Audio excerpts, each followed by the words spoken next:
السلام علیکم ناظرین، امید کرتا ہوں کہ آپ سب خیریت سے ہوں گے۔ آج کی اس ویڈیو میں ہم آپ کو حج کا تاریخی پس منظر اسلام کی روشنی میں بتائیں گے۔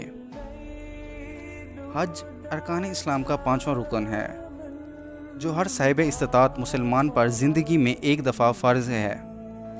لاکھوں مسلمان ہر سال 9 ذی الحج کو بیت اللہ شریف میں حج ادا کرتے ہیں اور سنت ابراہیمی کے مطابق 10 ذی الحج کو اللہ کی راہ میں جانوروں کی قربانی کرتے ہیں۔ قربانی کا قصہ تو پہلے بیان کیا جا چکا ہے۔ آج ہم حج کی فرضیت اور تاریخی پس منظر پر بات کریں گے۔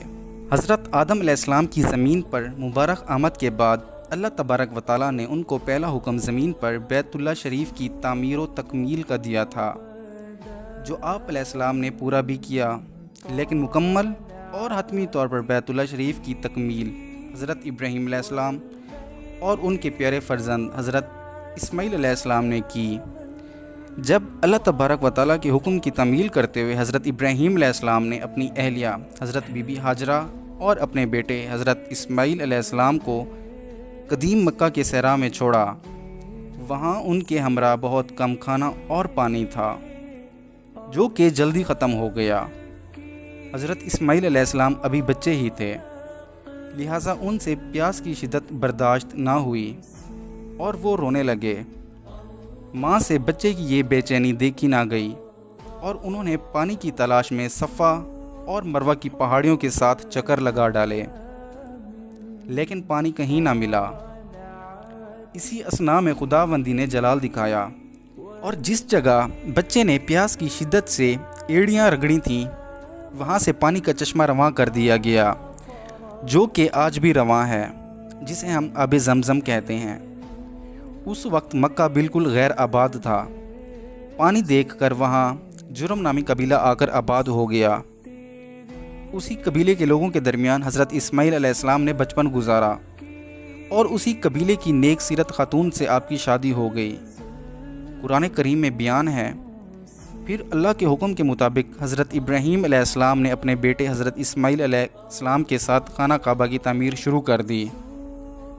جب خانہ کعبہ کی تکمیل مکمل ہوئی اور کعبہ کے مشرقی کونے میں حجر اسود کو نصب کیا گیا، اسی وقت اللہ کے حکم سے جبرائیل علیہ السلام آپ کے پاس وحی لے کر نازل ہوئے اور حضرت ابراہیم علیہ السلام سے فرمایا کہ اب آپ جائیے اور تمام لوگوں کو حج کی ادائیگی کا حکم دیں۔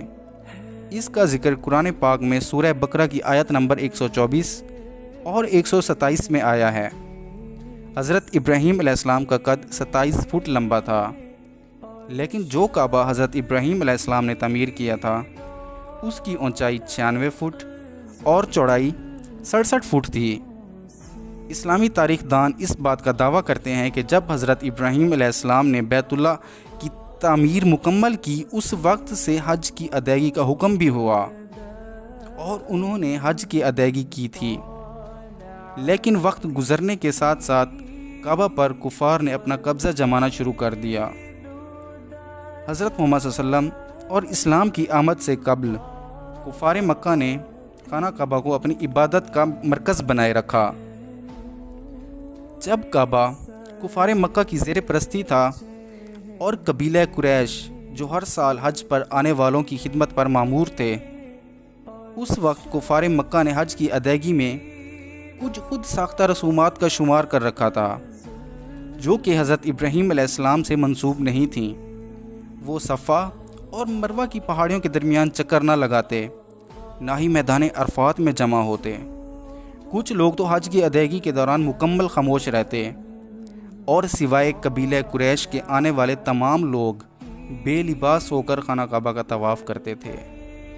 حضرت محمد صلی اللہ علیہ وآلہ وسلم نے اسلام کی تبلیغ کے ابتدائی دور میں ہی حج کے لیے آنے والوں کی اصلاح کی اور انہیں ایسی بے سودہ رسومات کی ادائیگی سے منع فرمایا۔ 630 عیسوی میں فتح مکہ کے بعد حج کی ادائیگی کی ابتدا رسول صلی اللہ علیہ وآلہ وسلم نے 630 عیسوی میں ہی کی۔ آپ صلی اللہ علیہ وآلہ وسلم نے خانہ کعبہ کو بتوں سے پاک کیا۔ اگلے سال نبی کریم صلی اللہ علیہ وآلہ وسلم کے حکم کے مطابق حضرت ابوبکر صدیق نے